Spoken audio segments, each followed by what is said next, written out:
Bom dia, pessoal. Bom dia. Sexta-feira, sextou finalmente, final de uma semana que foi uma semana dura para todo mundo. Fala a verdade, né? Muita gente com a musculatura engessada ainda por causa, né, dos longos feriados até o carnaval, que no Brasil representa efetivamente o início da transição de um ano para outro no nosso estranho calendário gregoriano. E ontem foi um dia lamentável sob o ponto de vista do comportamento de certas autoridades brasileiras que têm fé pública. Por exemplo, do presidente da Comissão Parlamentar Mista de Inquérito do INSS. Porque o que se viu ali foi um espetáculo de pura roubalheira. Olha, eu, como repórter, cobri a Constituinte e o Ulisses Guimarães era uma pessoa absolutamente habilidosa para lidar com situações limite no parlamento. Por exemplo, com a construção meio na marra de maiorias necessárias para destravar uma pauta, para fazer um assunto deslanchar e para colocar, para render alguma coisa que ele gostaria de ver acontecer. Mas o que se viu ontem tem nada a ver com isso, com boas práticas parlamentares. O presidente da CPMI, depois de ter roubado nos votos, deixou deliberadamente de contar 7 deputados que estavam em plenário, como você vai ver hoje aqui, tá?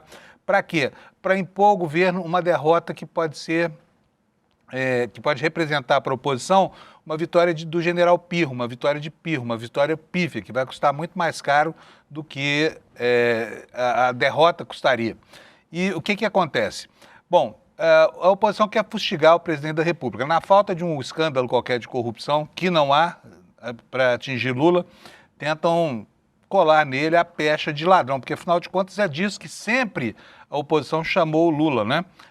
Sem nenhum motivo para isso, inclusive, né? Defendendo aqui os procedimentos da Operação Lava Jato e tudo mais. No afã, então, de conseguir, né, o seu intento para enfrentar esse ano eleitoral, que não vai ser fácil, principalmente para os bolsonaristas, a oposição fica criando factoides aí. E Lulinha, o filho do Lula, Fábio Luiz Lula da Silva, tá na bola da vez. Aliás, isso não é nenhuma novidade. Ele já esteve. Sobre isso já se falou que ele era sócio da Oi Brasil Telecom, que ele era sócio da JBF no interior do país, que tinha uma fazenda que era maior do que o estado do Amapá. Já se falou tanto sobre o Lulinha e nada foi provado. Faltava uma negativa peremptória. Essa negativa peremptória aconteceu de anteontem para ontem, com uma nota em que ele falou: olha, não tem nada a ver com isso. E anteriormente, o pai dele, Lula, já tinha dito: olha, se o meu filho tiver alguma coisa a ver com a história toda, vai ter que pagar, né? Muito diferente a postura do Lula da postura do Bolsonaro, que, para evitar a prisão dos filhos dele, manipulou a hierarquia da Polícia Federal. Pois bem, na falta, então, de um elemento concreto de prova, a oposição teve que roubar no jogo ontem, mudando as regras para contar 7 onde havia 14 e decretar uma derrota que, na verdade, foi uma vitória do governo. Aí vem a segunda parte. Logo se ficou sabendo que outro bolsonarista, o ministro André Mendonça, do Supremo Tribunal Federal, já havia mandado quebrar, a pedido da Polícia Federal, o sigilo de Fábio Luiz Lula da Silva. No fim das contas, se ele não tem, e eu estou colocando isso aqui no condicional, se ele realmente não tem nada a ver com isso, como diz o próprio Fábio Luiz, como dizem os advogados dele, como já disse o Lula, né? Inclusive colocando a questão em aberto. Se tudo isso não passa de factoide, talvez essa quebra de sigilo seja muito bem-vinda, porque vai desarmar os argumentos da oposição. O problema é que hoje, no mundo, e no Brasil esse é um fenômeno agudo, não é necessário mais do que meia dúzia de palavras para criar um fato, porque essa realidade líquida que a gente vive não permite mais a distinção clara do que é verdade e o que é mentira. Mas o caminho está dado. Para tentar construir um factoide eleitoral, a oposição rouba no jogo parlamentar. O assunto agora está nas mãos de Davi Alcolumbre, que vai decidir se aquela palhaçada de ontem valeu ou não. Isso provoca só uma consequência imediata, que é empoderar Davi Alcolumbre, que adora colocar o governo em sinucas de bico. Vamos ver como é que vai ser essa história toda. De qualquer maneira, é uma briga ruim. Por quê? Porque pela justiça já está lá determinada essa quebra de sigilo, tá? E logo, logo a gente vai saber, até porque a CPMI também vai receber uma parte do material que foi coletado nos telefones celulares, especialmente no telefone celular do Vocaro. Esse é o destaque de hoje, mas tem muitos outros. Infelizmente, né, o Brasil está vendo aí, atônito, o efeito terrível que as chuvas têm provocado, principalmente na zona da Mata de Minas, onde ficam as cidades de Ubá e de Juiz de Fora. A contabilidade funesta dos mortos já passa de 60 e ainda há muita gente desaparecida, o que faz prever que esse número formal de mortos ainda pode aumentar aí, talvez para a casa dos 70, isso se as chuvas derem um tempo. E por falar em meteorologia, hoje, de novo, toda essa região do litoral, que vai do sul da Bahia até praticamente o litoral do Paraná, está sob alerta de clima severo outra vez. E há uma previsão terrível aqui para o litoral de São Paulo, que também costuma sofrer bastante nessa época de chuvas. E hoje tem uma previsão de que nas próximas 48 horas vai chover o equivalente a tudo que chove durante um mês. Então é de se prever, já com o terreno muito hidratado, com o terreno já saturado, pode haver aí novos casos, né, de desmoronamentos em áreas urbanas, tudo isso que a gente tem visto nos últimos dias e é muito triste de ver. Ao mesmo tempo, as autoridades que deveriam tomar providência para evitar este governador de Minas Gerais, Zema. Ontem Zema passou o dia dando entrevista para a Globo News, tentando explicar aquilo que é óbvio, que ele tirou dinheiro, ele cortou, ele acabou com o dinheiro do combate e da prevenção às cheias lá em Minas Gerais. E agora fiquei dizendo, não, mas o investimento foi bom, comprei viatura, comprei não sei o que mais, porque isso pode ser usado para atender gente flagelada na chuva, mas pode ser usado na seca também no caso de incêndio. Conversa fiada. Se as autoridades tivessem empenhado o que era necessário para prever essa tragédia, o que a gente viu, o que a gente está vendo acontecer, simplesmente não teria acontecido. A começar pela falta de uma ação estruturada do poder público para impedir que casas sejam construídas em ambientes onde elas não podem ser construídas, como em costas agudas de morros brasileiros, né? Então é muito triste, porque a população, acossada pela falta de moradia, vai ocupando esses terrenos, vai colocando a própria vida em risco e ninguém faz nada. Aí quando o problema está estabelecido, as autoridades dizem, mas não é culpa nossa, eles estão aí há muito tempo. Enfim, uma tristeza. Esses são os fatos em destaque durante o dia de hoje. E agora eu vou chamar aqui o meu companheiro Alex para bater um papinho comigo, enquanto a gente esquenta essa audiência. Bom dia, Alex. Bom dia, Panuso. Essa camisa do Palmeiras aí, Alex, o que é isso? Isso aqui é uma homenagem a todos os torcedores do Lanús, que foi campeão ontem em cima do Flamengo na Recopa Sul-Americana. Você torceu pro Lanús? Pior que eu nem sabia que ia ter jogo, Panuso. Eu acordei e vi a notícia no Twitter. Mas teria torcido pelo Lanús, né? Sim, se eu tivesse assistido, seria torcedor do Lanús ontem, Panuso. Bom dia, nossa audiência, e boa sexta-feira para todos nós, Panuso. Ô Alex, antes da gente falar da Leila prestando depoimento, Sim. Eu quero perguntar para você sobre jogos. Como é que foi ontem o dia? Teve jogo de futebol ontem, não? Sim, a gente vai passar pela Recopa Sul-Americana e também os campeonatos brasileiros que aconteceu ontem. Panúzio, ontem o Flamengo ganhou de 2-1 no tempo normal, porém, como perdeu na ida por 1-0 do Lanús, o jogo foi para prorrogação. Nisso, o time argentino fez o segundo gol e a virada e foi campeão da Recopa Sul-Americana ontem, jogando ali no Maracanã contra o Flamengo. Lembrando que o Flamengo era a equipe mais que tinha o favoritismo ali de todos. De mim também eu pensava que o Flamengo ia ser campeão. E além desse campeonato internacional, teve também o jogo entre Santos e Vasco. E Panuso, a gente tem que elogiar quando tem que elogiar, porque o Neymar ontem fez os 2 gols da vitória do Santos, jogou ali Eu quando vi isso, eu não assisto jogo de futebol, mas eu leio sobre o futebol e fiquei muito surpreso de manhã. Quer dizer que o Neymar fez 2 gols. 2 gols. E não teve nenhum problema, tipo um choque anafilático, e alguém que parecia tão avesso a gols assim. Mas enfim, parece que foi bem. Ele fez um sinal assim, né? Pss, cala a boca, né? Na comemoração. Sim. Mandando a gente aqui calar a boca. Você, viu? Fica descendo o pau dele aí à toa. Só porque o menino é de açúcar e derrete. Lembrando que essa comemoração de silêncio ele fez em direção para a torcida do Vasco no primeiro gol ali do Santos. Ele até fez uma dancinha para homenagear o Vinícius Júnior, que sofreu racismo ali do jogador argentino, né, na semana passada. Então, o Neymar fez o gol, o Vasco conseguiu um empate. O Neymar tocou no tema do racismo? Sim, ele fez a dancinha em homenagem ao Vinícius Júnior. Que novidade, bom e dedicou isso, hein? O gol ali pro Vinícius Júnior e a comemoração também a ele, Panuso. Vou mandar uma carteirinha do pessoal pro Neymar. Que dia desse, viu? Tá deixando de ser bolsonarista, então. Sim. Não, é importante, essa causa do racismo não importa quem seja, até o Neymar é bem-vindo, né? Porque, afinal de contas, o que nós temos visto aí é um absurdo, né? O século XXI vai passando, né? E tem gente com a cabeça lá no século XVII, XVIII. Deixa eu te perguntar uma coisa, que história é? Põe isso aqui vai calar fundo na alma do Alex, quer ver só? Peraí, vou colocar agora mesmo. Isto dói nos palmeirenses. CPI do INSS convoca presidente do Palmeiras para prestar depoimento como testemunha. O que o Palmeiras tem a ver com essa CPMI do INSS?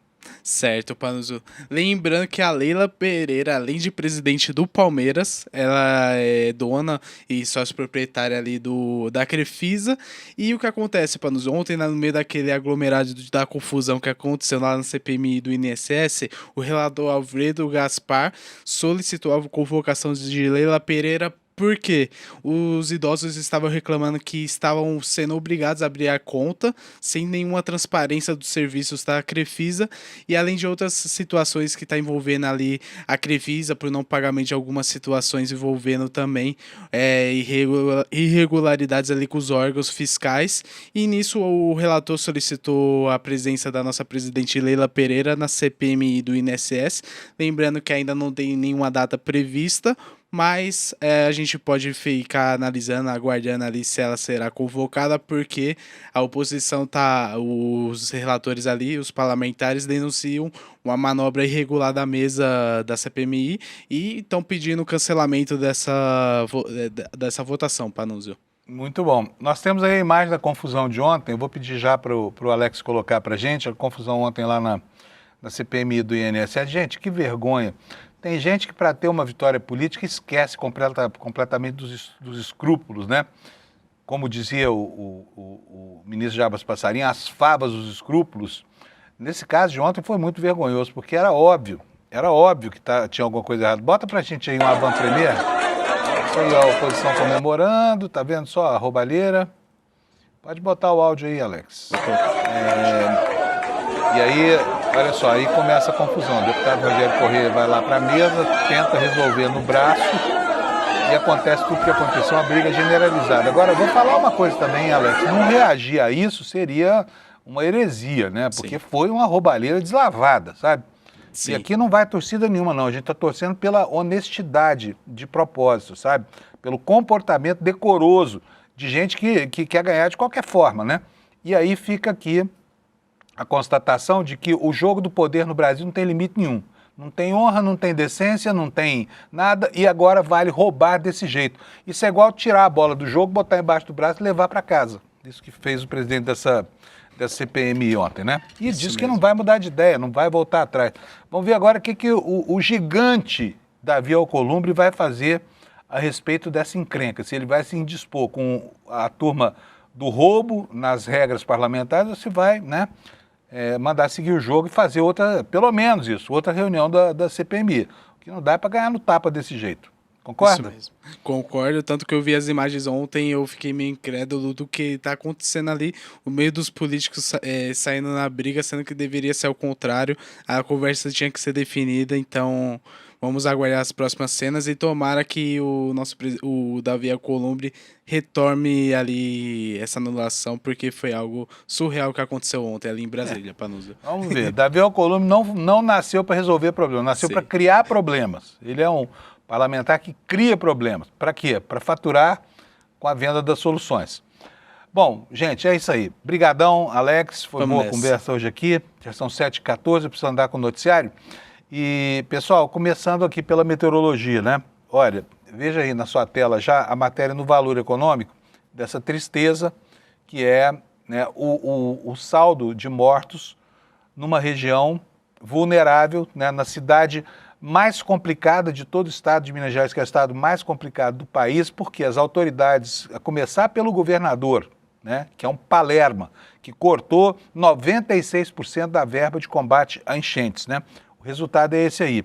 Número de mortes na zona da Mata Mineira, que é onde fica Juiz de Fora, por causa da chuva já ultrapassa 60. Esse número vai crescer ainda, infelizmente. 9 pessoas seguem desaparecidas, diz aqui o valor. 7 em Juiz de Fora, 2 lá em Ubá. Ubá, a cidade ficou completamente destroçada, né?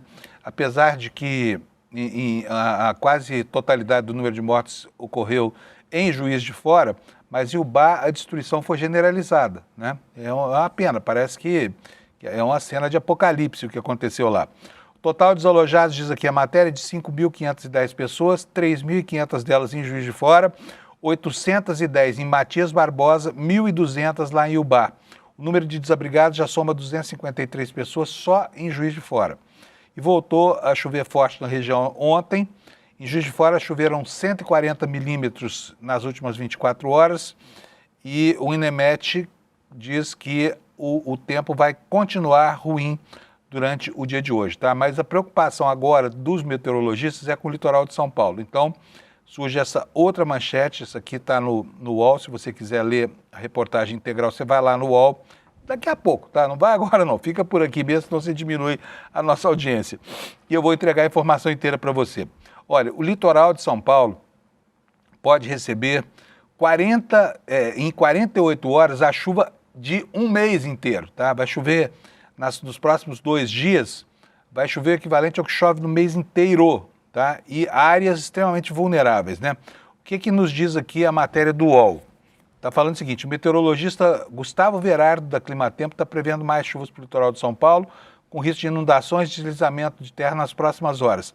Algumas áreas do litoral norte e sul, como eu já falei, devem receber mais chuva nas próximas 48 horas do que em um mês inteiro. Somente nesta quinta-feira a chuva já ultrapassou 180 milímetros em Santos e, segundo ele, vem mais água por aí. Então o risco de inundações e deslizamentos de terra, especificamente para o litoral de São Paulo, é muito alto. E aqui, como a gente tem dito que todo dia, a meteorologia trata como milímetros de água, milímetros cúbicos de água, né, por metro quadrado de área. Milímetros cúbicos de água por metro cúbico de área. Cada milímetro equivale a 1 litro de água. Então, 100 milímetros são 100 litros de água para cada metro quadrado de área. Se o quintal da sua casa tem 3 por 4 de tamanho, são 12 metros quadrados. Você imagina 300 milímetros vezes 12, quanto é que é? 300 milímetros são 300 litros por metro quadrado. Daria 3.600 litros de água só no seu quintal. 3 caixas d'água e meia, quase 4 de água numa área tão pequena. Né? Olha, por isso o INMET emitiu um alerta de grande perigo para o litoral paulista, só que a passagem de uma frente fria deve criar condições favoráveis para as chuvas contínuas até sexta-feira. As cidades de Peruíbe e Ubatuba, que já foram bastante castigados pelas chuvas nos últimos dias, continuam sob risco, segundo a Defesa Civil. A boa notícia é essa aqui, olha, que as chuvas em Juiz de Fora devem perder força, né? O meteorologista da Climatempo acredita que a instabilidade na zona da Mata Mineira deve diminuir hoje à noite, tá? Hoje, que fala amanhã, mas é hoje à noite. O que diz o Gustavo Verardo? Diz o seguinte, a gente tem risco de chuvas expressivas em trechos do leste mineiro, principalmente na divisa com o Espírito Santo e também na região mais afetada entre Juiz de Fora e Ubá. A partir de amanhã, de hoje à noite, essa chuva começa a perder intensidade porque no final da semana tem a entrada de uma massa de ar seco entre o sul e o sudeste. Isso afasta a chuva e diminui a instabilidade. E no fim de semana, o sol volta a brilhar em boa parte do sudeste brasileiro. Então, vamos nos preparar e principalmente o pessoal dessas áreas de risco deve se preparar para algo que está efetivamente no radar da meteorologia, né? Agora vocês vão ver aí o mapa do Instituto Nacional de Meteorologia. Olha, a área em vermelho aqui é a área onde está concentrado o problema. É uma das áreas de maior pluviosidade fora da região amazônica. Ela vai do sul da Bahia até o litoral sul do estado de São Paulo, na divisa com o Paraná, e segue aqui pela região da Serra da Mantiqueira, no leste, no sul e no leste de Minas Gerais. E aqui está o alerta do Instituto Nacional de Meteorologia, que eu vou ler para vocês aqui, olha. Chuva superior a 60 milímetros ou acima, que é uma palavra pouquíssimo usada pelo INMET na hora de fazer esses alertas aqui, ou acima de 100 milímetros por dia. Grande risco de grandes alagamentos e transbordamentos de rios, grandes deslizamentos, esses adjetivos são todos do Instituto Nacional de Meteorologia, tá? Grandes deslizamentos de encostas em cidades com tais áreas de risco. Aqui vem todas as sugestões para enfrentar essa situação, mas a única coisa capaz de salvar vidas é a desocupação dessas áreas de risco, né? Então agora eu vou voltar aqui para o INMET para a gente ver como é que vão ficar a previsão da meteorologia e a temperatura nas capitais. Está vendo aqui, olha, aqui, ó, acumulado de chuva, grande perigo. O alerta está aqui em vermelho, tá? O incrível, se você tem um celular, você já deve ter recebido os alertas de tempestade, se é que na sua região ocorreu esse fenômeno meteorológico. Porque você saiba que em Minas Gerais pouquíssima gente recebeu esse alerta, tá? Então aí fica aqui a pergunta, do que adianta uma tecnologia tão eficiente para colocar as pessoas em contato se ela não funciona, né? Pessoal, vamos aqui para a previsão, para a gente saber como é que está a previsão do tempo aí mais perto da sua casa, na capital do seu estado. Olha, todo o sul, o estado de São Paulo, inclusive aqui essa região lindeira, a capital, hoje vão ter um dia de bastante sol, tá? Essa área amarela aqui no mapa. Em Porto Alegre, a temperatura máxima será de 28 graus, não chove, também não chove em Florianópolis, onde a máxima será de 27, em Curitiba, 24, também com sol. Em São Paulo, nuvens, pancadas de chuva isoladas estão previstas hoje com uma máxima de 26 graus. Lá no Rio de Janeiro também deve chover, com 29 graus de máxima, e em Vitória a previsão é de tempo nublado com bastante chuva. Belo Horizonte terá tempo nublado, também chove, a temperatura vai a 28 graus. Vencidos aqui o sul e o sudeste, vamos aqui para o centro-oeste brasileiro. Em Brasília, muitas nuvens, pancadas de chuva isoladas, máxima de 27 graus, e de 29 lá em Goiânia, que terá a mesma previsão. Em Campo Grande, 32 graus de máxima, não chove, o céu hoje vai ficar claro aí em Campo Grande. Em Cuiabá, máxima de 33 graus, chuva durante a tarde. Em Porto Velho, a temperatura chega a 31 graus, chovendo. Em Rio Branco, 31 graus, também chovendo. Em Manaus, dia nublado, máxima de 32 graus. Em Boa Vista, de 36, com tempo aberto. E em Macapá, nuvens, pancadas de chuva isoladas e máxima de 30 graus. Em Belém do Pará, a máxima vai a 32 graus, com aquela previsão da chuvinha da tarde, né? A chuvinha do fim da tarde. E em Palmas, no Tocantins, Palmas chove mais, é a capital com maior pluviosidade no centro-oeste brasileiro. Temperatura máxima de 31 graus. Agora no Nordeste, começando por São Luís, pancadas de chuva, 30 graus de máxima. Em Teresina, Piauí, a máxima será de 31. Em Fortaleza, a temperatura chega a 29 graus. Todos esses últimos lugares que eu falei aqui com possibilidade de chuva. Nessas outras capitais aqui não choverá. Natal terá muitas nuvens no céu, 31 graus de temperatura máxima. João Pessoa, a mesma coisa, com máxima de 31, que é a temperatura máxima também em Recife. Maceió vai ser a mais quente de todas as capitais nordestinas, com 35 graus no dia de hoje. Dia bom para a praia, hein? Sexta-feira, para quem pode estar com os boletos pagos, ó, vai ser joia lá em Maceió. Em Aracaju, muitas nuvens, pancadas de chuva isoladas, máxima de 33 graus. E em Salvador também chove, com uma máxima de 32 graus. Está aí a previsão da meteorologia para você.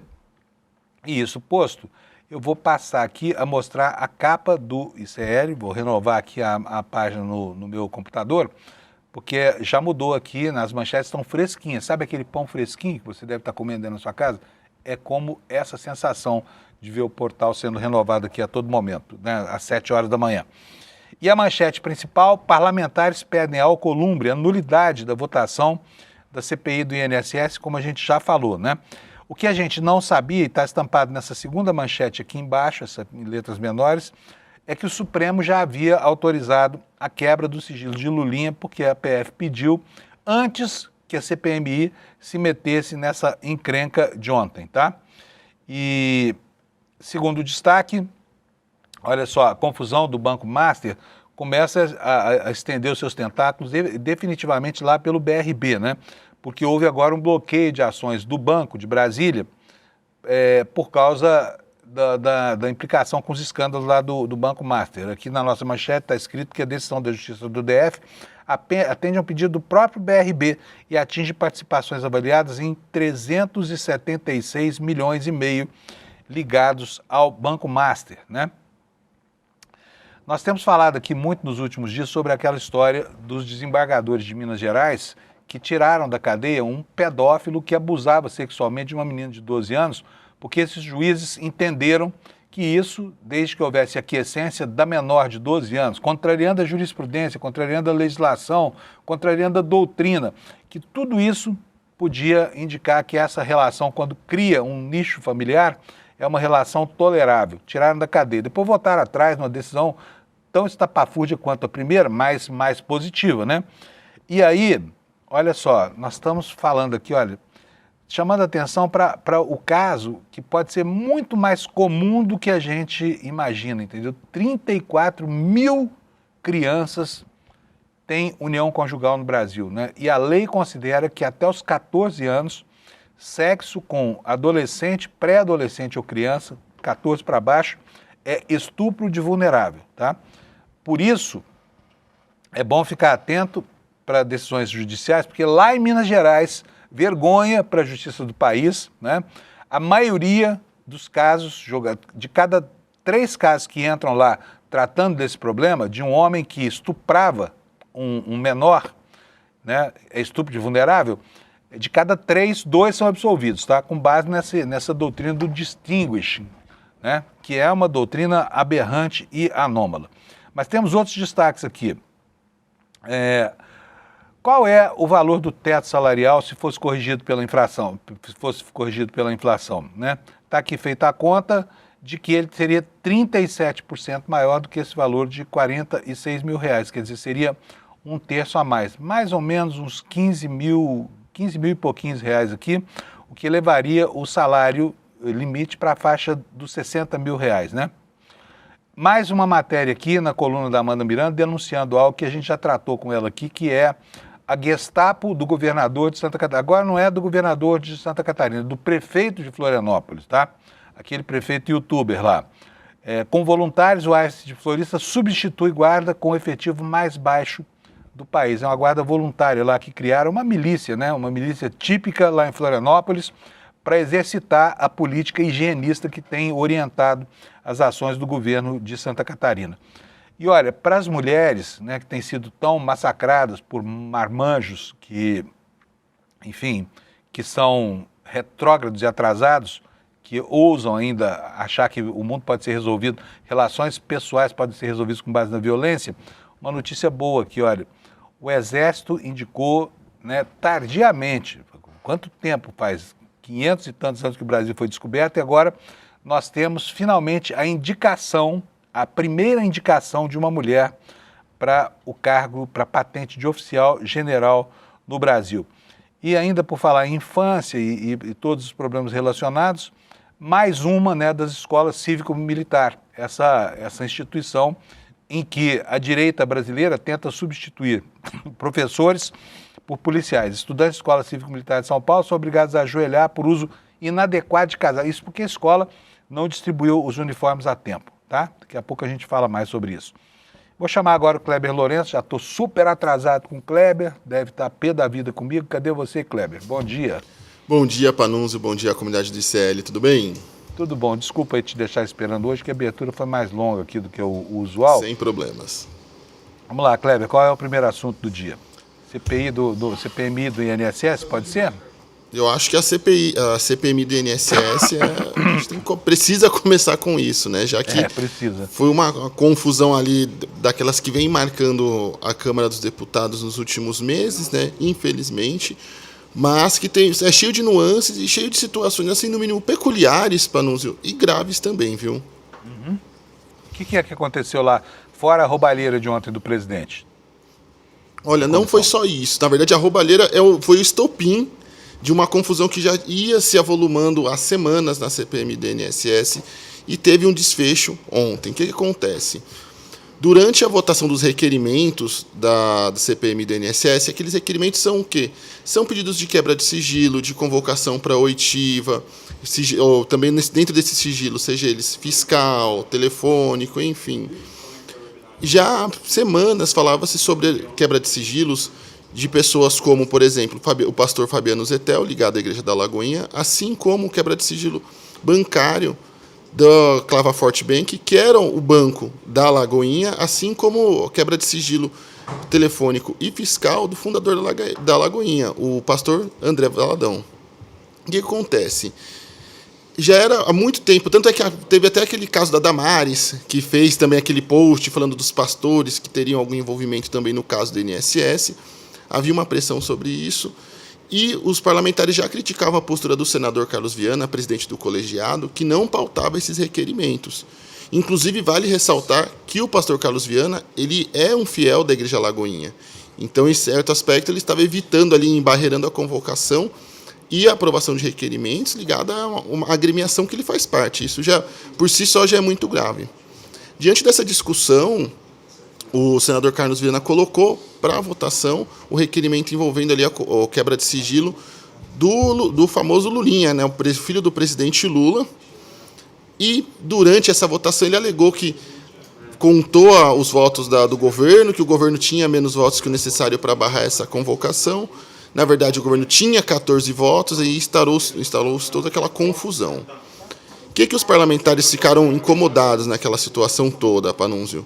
De que, primeiro, eles estavam solicitando reiteradamente a votação dos requerimentos ligados aos pastores evangélicos da Lagoinha e de outras agremiações suspeitas de terem ligação com o escândalo do INSS, e aí ele saca do bolso essa quebra de sigilo do Lulinha, faz uma votação extremamente estranha, atrapalhada, porque ele fala que seria uma votação simbólica, que o quórum é de 21 parlamentares.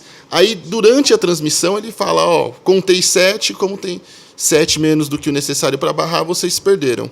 Depois, o governo faz ali o VAR da situação toda, mostra ali os vídeos indicando que tinham, sim, 14 parlamentares de pé e indicando ali maioria para barrar a votação. Ele muda o discurso dele, não. Na verdade, tinham 14 então, mas não adianta nada, porque, na verdade, o quórum da votação não era 21, era 31, então eles precisariam ter, no mínimo, 15 parlamentares para conseguir barrar e tudo mais, enfim. Ô Kleber, pode falar. Deixa eu botar aqui as fotos que você colocou na sua matéria, mas para quem quiser conferir a matéria do Kleber, gente, essa aí, fraude em convocação do filho de Lula gera confusão na CPI. Aqui embaixo, olha, tem aqui, são 3 fotos, né? Mostrando quais eram os parlamentares, né? Então vamos aqui, ó. Aqui nessa foto tem 4, Damião Feliciano, Alencar Santana, Romero Rodrigues e Orlando Silva. Estão aí em pé, né? Se estão com a mão levantada ou em pé, outra questão. Aí temos aqui, olha, Átila Lira, Neto Carleto, Rogério Correia, Soraya Tronic, Paulo Pimenta, Kleber Verde, que está atrás do Pimenta, não dá para ver nessa foto, mas estava lá. E na terceira foto nós temos aqui Tereza Leitão, Randolfo Rodrigues, Jacques Wagner e Jussara Lima. Quantos são, Kleber? São 14 no total. 14. Então, aí é o seguinte, é que o intuito não era estabelecer a maioria, o intuito era proclamar o resultado, custasse o que custasse, para cravar aí no Lula, né, a pecha de corrupto. Acontece que ninguém sabe o que tem nesse sigilo do Lulinha, e ele já disse que não tem nada a ver com isso. Agora diz que vai entregar voluntariamente o documento, né? Mas continua agora. Continua com o seu raciocínio, que eu te atrapalhei. Imagina, Panunzio. E aí eu conversei com um parlamentar que estava ali também durante a confusão toda, que não é ligado à base governista, na verdade ele é um parlamentar mais de centro, e ele me mandou o seguinte relato, de forma ali mais reservada. Passamos para a segunda votação, que são os 87 requerimentos, ou seja, aquela votação era de um lote de requerimentos, não era um por um. Queremos rejeitar todos. Aí a votação simbólica. Não poderia ter verificação porque precisa ter recurso e prazo de 1 hora para ter outra verificação de votação. Portanto, tinha que ser simbólica mesmo. Então, o artifício de votação simbólica foi para conseguir agilizar todo o processo. Portanto, tinha que ser simbólica. Nesta votação, se olha visualmente o plenário. Quem é contra se levanta, quem permanece sentado. Como estão é a favor. No plenário tinham titulares e suplentes. Só podiam votar os titulares. Resultado, 14 parlamentares se levantaram. Então, além da contagem, no mínimo, exótica do senador Carlos Viana, ele promoveu uma verdadeira bagunça.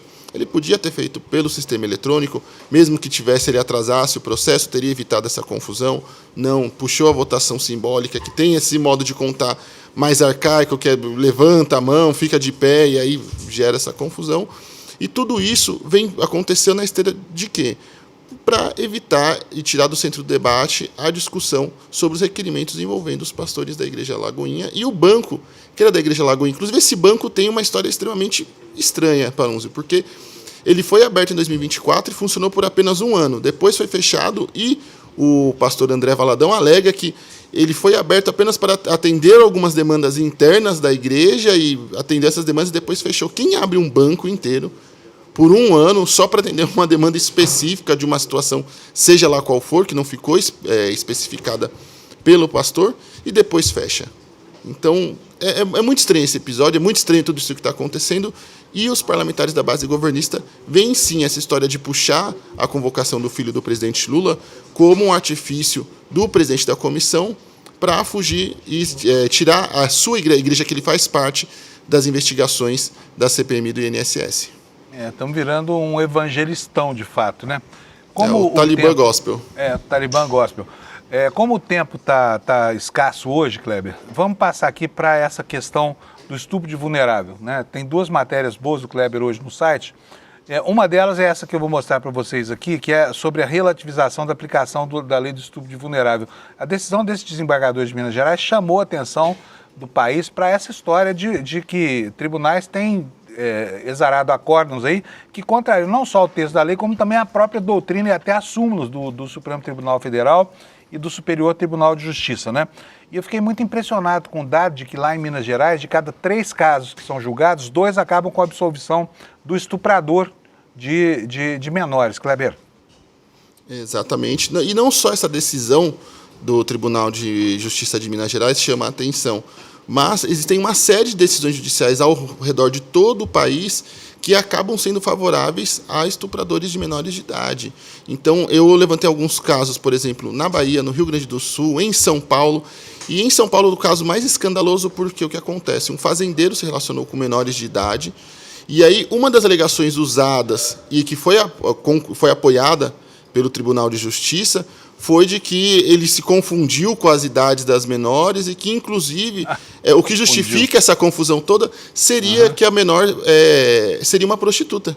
Então, como ela é uma prostituta, então também, veja só, justifica que o homem se confunda.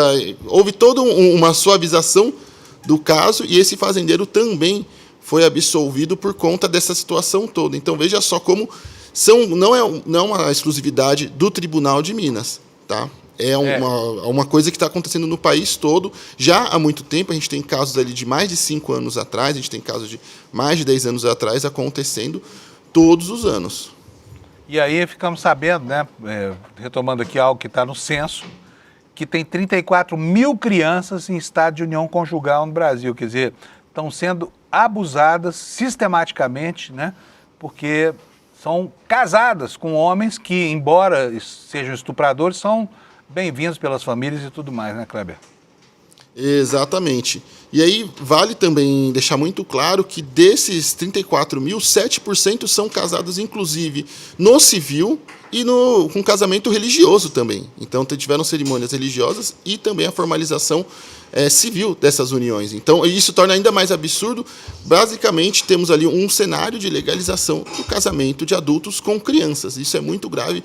E não é só a questão do Tribunal de Justiça de Minas que precisa ser revista urgentemente. Não é só a legislação deste caso, inclusive, que falam sobre até um nome muito horrível, né? A exceção Romeu e Julieta. Então, eles romantizam uma coisa que é grave e absurda também, como se fosse um amor proibido, como se fosse um romance ou uma espécie de novelinha também. Então, é muito grave, mas temos também casamentos no civil e outros tipos de relacionamento que acontecem livremente, sem qualquer sanção da justiça, inclusive com amparo da justiça e do Estado brasileiro. Então, é um cenário muito grave que precisa sim, ser revisto profundamente no país. Fiquei muito impressionado com os números aqui, só para terminar. 7% casados no civil e no religioso. Fico imaginando um padre, um pastor, que tem a pachorra de abençoar uma união entre um tarado e uma criança, sabe? 4,9% no civil, quer dizer, de cada 50 casos, um está casado lá no civil. 1,5% só no religioso. 86,6% viviam em algum tipo de união consensual. E a esmagadora maioria... união estável. A famosa união estável. A esmagadora maioria vivendo em arranjos informais, fora do cartório, mas não fora da realidade social de um país que ainda, apesar de ter lei, de ter jurisprudência e doutrina, de ter súmula, ainda permite que estupradores se aproveitem de crianças de pouca idade. Kleber, olha, eu vou me despedir de você porque eu preciso falar com o Lula agora e o nosso tempo hoje está curto. Maravilha. Eu posso só fazer um registro muito rápido para nós. A gente fala sempre dos militares. Recentemente, o governo editou um decreto que foi publicado que retira o direito de voto e também a obrigatoriedade de presença dos comandantes militares do Conselho de Defesa de Relações Exteriores e Defesa Nacional do Palácio do Planalto, o CREDEM. Esse conselho assessora o presidente em questões de segurança nacional, soberania, guerra, inteligência e afins. E os militares, por conta de um decreto feito no governo Bolsonaro pelo ex-presidente Bolsonaro, tinham poder de voto e tinham obrigatoriedade de presença nesse comitê, fazendo parte daquela manobra de militarização da política e de tomada do poder pelos militares durante o governo Bolsonaro. Então, o governo Lula voltou atrás com isso e colocou ali a bola no chão, e isso é uma decisão correta e sábia do presidente Lula. Agora, acredito que o próximo passo mais importante, que ainda não foi dado, é a revisão da formação dos militares das Forças Armadas. Kleber, valeu, bom fim de semana para você. Segunda-feira a gente se encontra aqui às 7 da manhã, tá bom? Igualmente. Tchau, tchau, Panunzio. Abraço, companheiro. Tchau, tchau. Deixa eu chamar logo. Alex, o nosso querido Lula está na ponta da agulha aí. Bote no ar já, porque estamos atrasados. Tudo bem, Lula? Bom dia, companheiro. Tudo bem, Fábio? Bom dia. Tudo jóia. Lula, deixa eu começar rapidinho aqui, sem muito embromation, porque seu tempo hoje está mais curto. Mas eu queria saber o que você achou dessa história de o governo anunciar que o Haddad vai ser o candidato contra a vontade dele. Está resolvido, não está resolvido? Porque o governo anuncia de um lado, o ministro diz que não tem nada certo de outro. Qual é a situação de fato? Fábio, em 1994, tá, quando Fernando Henrique Cardoso estava tentando ser candidato a presidente da República pelo PSDB e foi sacramentado candidato por dentro de uma estratégia de parte do partido, o Mário Covas era o candidato natural à presidência e terminou não sendo candidato. E o partido tentou forçar, e acabou conseguindo, que ele fosse candidato ao governo de São Paulo. E o Mário Covas disse para mim, né, até uma coisa, o seguinte: olha, custarei muito a entrar na campanha, porque ninguém é candidato contra a própria vontade. Esse sentimento dele durou uma semana. Depois desta semana em que ele foi enquadrado, ele mergulhou na campanha e se elegeu governador de São Paulo. O resto é história, né? Se elegeu governador de São Paulo e fez um mandato que foi de um auxílio fundamental ao mandato do presidente Fernando Henrique Cardoso naquele período de 95 a 98, quando se consolidou o Plano Real. Então eu vejo a situação do Fernando Haddad exatamente dessa forma. De fato, não... Oi. Não, desculpa, achei que você tinha terminado, não quero te interromper, pode continuar. Não, claro. Então não foi a decisão que o Haddad queria. O Haddad queria, sim, ser candidato ao Senado por São Paulo, esse era o target dele, podendo até acumular isso com uma coordenação de campanha do presidente Lula. Mas ele é um excelente nome para entrar no jogo em São Paulo.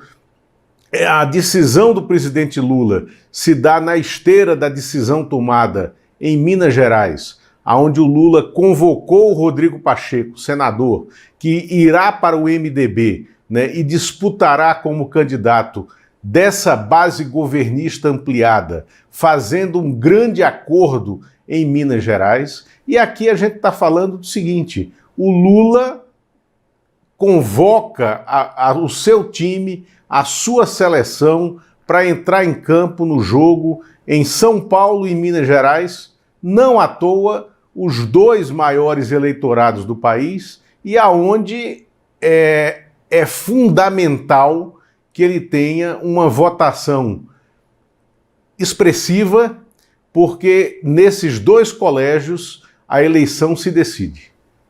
Muito bom.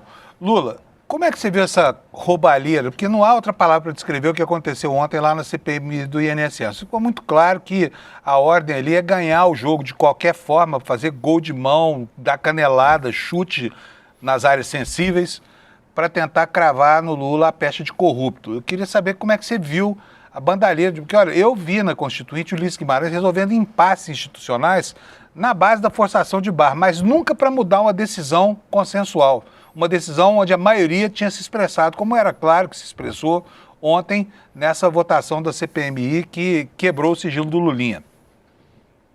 Ô, Fábio, o senador Carlos Viana, ele cometeu uma série de ilegalidades ontem e ele não tem tamanho, ele não tem qualificação, ele não tem atributos para sentar naquela cadeira nem de senador, nem de presidente de uma comissão parlamentar mista de inquérito.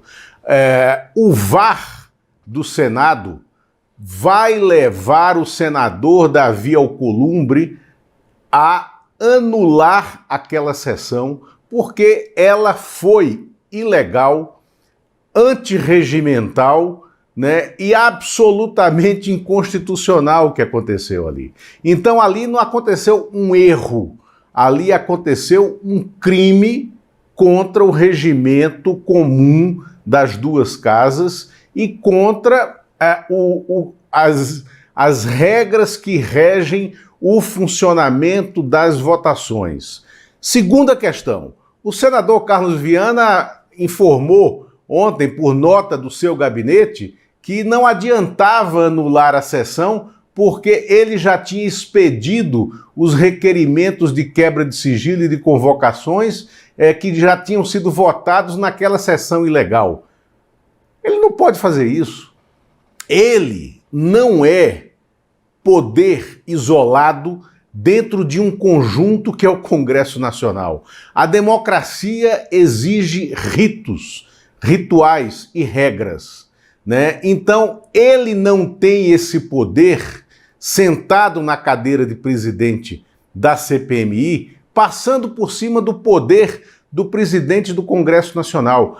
Toda vez, não é essa CPMI, qualquer CPI, elas quebram sigilos e informam aos presidentes das casas, no caso da Câmara, do Senado e no caso do Congresso, ao presidente do Senado, que tais e tais sigilos foram quebrados e que ele que deve encaminhar os requerimentos para os órgãos devidos que deverão entregar os documentos ao Senado. Os documentos chegam ao Senado e ficam inicialmente sob custódia dos presidentes das casas, porque é assim. A gente está falando de democracia consolidada e de instituições que funcionam, né? E a nossa instituição funciona.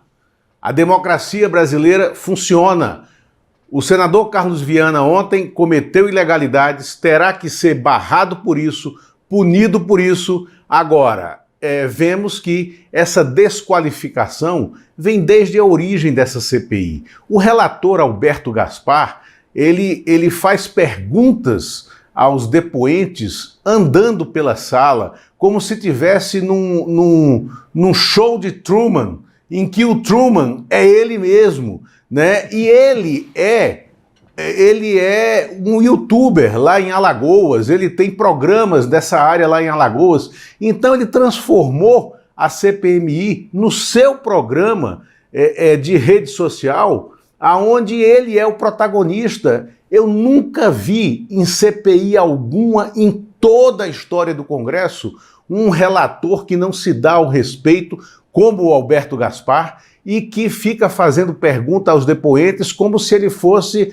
um professor em sala de aula, um bedel de comportamento, né, e que, na verdade, ele está produzindo conteúdo para a sua vida política. Então, não há saída que não seja a anulação dessa sessão de ontem, que foi trágica e criminosa. Só mais uma coisinha. O que você achou do empenho da bancada governista para tentar barrar? Porque a gente não sabia, mas o André Mendonça, em janeiro, já tinha aprovado a quebra do sigilo do Lulinha. O Lulinha já manifestou, por meio de nota, que não tem nada a temer e que vai, inclusive, entregar espontaneamente as cidades. E o Lula permitiu à Polícia Federal agir com liberdade a ponto de a Polícia Federal ter pedido a quebra do do sigilo do próprio filho do presidente, que está normal, é assim mesmo na democracia. Agora eu quero a sua opinião. O que você acha que sai dessa quebra de sigilo? Fábio, é a minha opinião muito fria, muito tranquila. Eu te digo, não sai nada. Porque não tem nessa quebra de sigilo o que a oposição acha que tem. Agora, a defesa técnica, jurídica, né, do Fábio Luiz, né, da Silva precisa se apresentar com a frieza com a qual ela se apresentou na nota de ontem ou anteontem, e dizendo que não tinha nada a esconder, que estava tranquilo em relação a essa quebra e tal. Por quê? Porque isso é apenas o ensaio de um baile que a oposição acha que vai dar no governo, né, nas contas do Fábio Luiz, né, e que, na realidade, essa expectativa deles não existe. Pode existir, sim, eventualmente, alguma relação empresarial de algum dado pontual. Agora, isso que eles imaginam, um sistema, uma engrenagem autoalimentando as contas dele, isso não existe, isso é uma lenda urbana. E o que eles estão fazendo com esses requerimentos é criando uma narrativa para tripudiar em cima dela. E o lado do governo, o lado do Fábio Luiz, do filho do presidente, tem que ter frieza e qualidade para apresentar as respostas devidas e conseguir na imprensa, na mídia, o espaço necessário e também o espaço correto para que se explique. Então eles têm que atuar nesse tom, porque o jogo da oposição é criar confusão para sacramentar a narrativa que eles querem. Bom demais, Lula. Olha, muito obrigado. Bom fim de semana para você. Lembrando aqui que nós temos a coluna reserva na revista Liberta, que o Lula já fechou, eu estou sabendo, está super saborosa essa semana, porque felizmente aqui a gente tem um grupo em que a gente fica sabendo tudo que um e o outro está fazendo, né? E está muito quente a coluna essa semana, e eu tenho certeza que vai estar mais quente ainda semana que vem. Algo me diz, viu, Lula? Que a semana que vem estará. Promete. Um abração para você, tá? Bom Fábio, fim de semana. Abraço a quem ficou conosco. Até lá. Tchau. Tchau, tchau, tchau. Gente, vamos continuar aqui, porque temos ainda alguns minutinhos aqui com as últimas informações, né, sobre o mundo da política para você. Eu quero dar essa manchete aqui, dou com certo prazer, preciso dizer aqui, tá? A PF afasta Eduardo Bolsonaro do cargo por faltas não justificadas, né? O Bananinha está lá nos Estados Unidos fazendo não sei o quê, porque o Trump já não quer mais conversa com ele. O Trump deve ter pensado assim, esses brasileiros ser super chatos pra caramba, eu não quero mais falar com eles. Porque eles não têm mais pegada nenhuma. Vocês se lembram quando esse cara se intitulava o rei da política externa brasileira? Ah, não adianta vir ninguém aqui falar com o Trump, tem que falar primeiro comigo. Vai fritar hambúrguer durante muito tempo lá, porque aqui no Brasil não pode voltar mais, né? Está denunciado, a coisa está ruim com ele, e agora ainda está perdendo emprego lá na Polícia Federal. Por quê? Porque é um funcionário inepto, está faltando abandono de emprego, né? Igualzinho a mulher do chefe da ABIN Paralela, né? Está lá reclamando, quer ficar em home office lá nos Estados Unidos, na Disneylândia lá. Despacha lá dos parques da Disney. Vou ler para você um trechinho aqui. Polícia Federal afastou preventivamente Eduardo Bolsonaro do cargo de escrivão por faltas não justificadas. Deverá entregar a arma de fogo dele, vai ter que ficar desarmado, carteira funcional em até 5 dias úteis. O despacho do Corregedor Regional da Polícia Federal do Rio de Janeiro de 10 de fevereiro, mas foi publicado só ontem, né? Em 2 de janeiro, a corporação havia determinado que Eduardo voltasse ao cargo de escrivão. 2 de janeiro, tá? E ele não apareceu. O filho do ex-presidente Jair Bolsonaro vive nos Estados Unidos desde março de 2025. Eduardo estava afastado das funções da PF para cumprir o mandato que ele perdeu de deputado federal. A candidatura do Flávio Bolsonaro, como vocês sabem, ela tem apresentado um desempenho surpreendentemente bom nos levantamentos de opinião pública, mas internamente a coisa está muito complicada. Por quê? Porque Flávio não é Jair, né? Não representa o que esperam os bolsonaristas, que adorariam ter Bolsonaro de volta aí. Mas a notícia é a seguinte, bota na tela para nós, por favor, Alex. Olha, agronegócio, imagina, os fazendeiros do país estão agora resistindo a aderir a Flávio Bolsonaro e esperam que haja ainda uma terceira via, né? E a notícia, a informação aqui dá conta do seguinte, que o agronegócio resiste, a expectativa do setor ainda é para um nome mais moderado. Olha que os fazendeiros desse país querendo um nome mais moderado, isso me surpreende, hein? Mandar uma carteirinha do PSOL para cada um daqui a pouco. A percepção é compartilhada tanto por parlamentares ligados ao setor produtivo, quanto por representantes e lideranças do agronegócio, do campo, a agroindústria e grandes exportadores. Sabe por quê, gente? Essa gente que fala tão mal dos governos progressistas, do Lula especificamente, nunca ganhou tanto dinheiro na vida, nunca teve tanto crédito na vida. Eles têm que ajoelhar no milho que produzem e agradecer ao Lula pelo que está acontecendo, pela bem-aventurança deles mesmos, né? E olha, ficamos sabendo pelo Platô BR, oba, ainda tem 3 minutinhos, então dá tempo de dar um monte de notícias para vocês, que o Bolsonaro se condoeu pela Michele, a esposinha dele, a ex-primeira-dama Michele Bolsonaro. Está aqui, olha, no Platô BR, os recados enviados para o Bolsonaro, aliás, para preservar a Michele. Está interferindo na briga entre a madrasta e os filhos para defender a Michele. Vamos ver o que é isso? Incomodado com notícias recorrentes das desavenças com a esposa, Jair Bolsonaro decidiu aproveitar as visitas de aliados lá onde ele está morando, a Papudinha, onde cumpre pena, para enviar recados para que tirem Michele do alvo de novos atritos. Os desentendimentos entre Michele e os enteados são públicos, especialmente com Eduardo e Carlos. Ungido como sucessor político do pai, Flávio Bolsonaro sempre foi o mais próximo, só que ele acabou se afastando da Michele por causa daquelas escaramuças que aconteceram lá no Nordeste e também por causa do que está acontecendo lá no sul do país, né? Onde até a semana passada o Carluxo enfrentava muitas dificuldades para compor a sua aliança, tá? Você já está ciente? Eu quero mostrar para vocês mais esse absurdo que está sendo protagonizado por essas estranhas organizações chamadas escolas cívicas militares, né?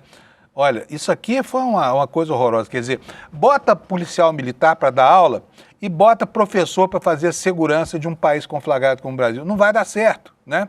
Lugar de policial é na rua. Policial é um profissional especializado em reprimir o crime, em evitar o crime, não em dar aula, para ficar essa doutrinação ideológica horrorosa aí. Enfim, e há muito tempo no Brasil que já sabe que militar só é bom em funções militares, tá?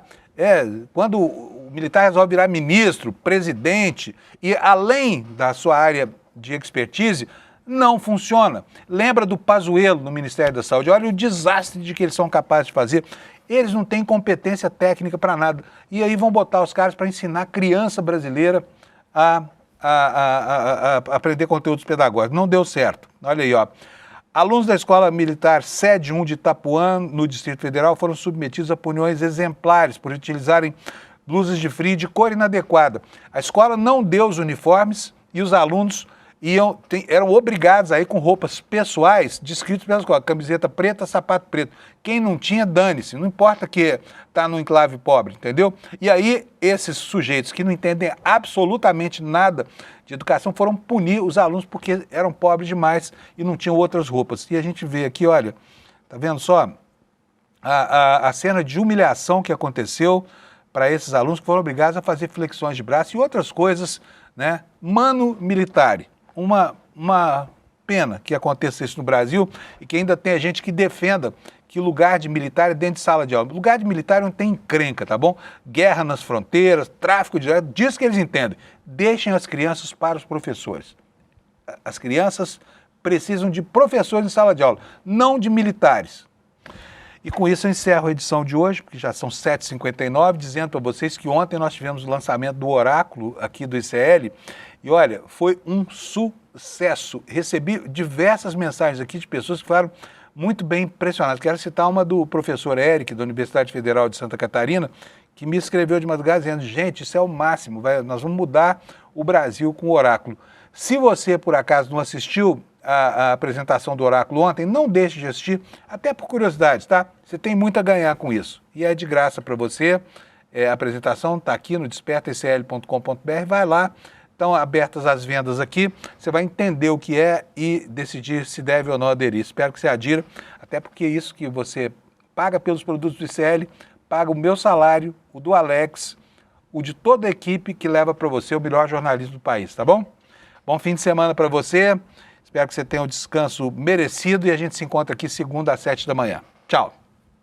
As IAs genéricas aprenderam com a internet e a internet está cheia de mentiras. Elas alucinam, inventam e propagam o caos. O oráculo ICL é diferente. Ele não busca no lixo da desinformação. Ele foi treinado no pensamento crítico dos maiores intelectuais do Brasil. É a primeira IA com compromisso real com a verdade histórica. Não seja um passageiro dos algoritmos. Assuma o controle. Use a inteligência artificial para entender o mundo, não para ser enganado por ele. A revolução educacional é agora. Assine o ICL e acesse a verdade.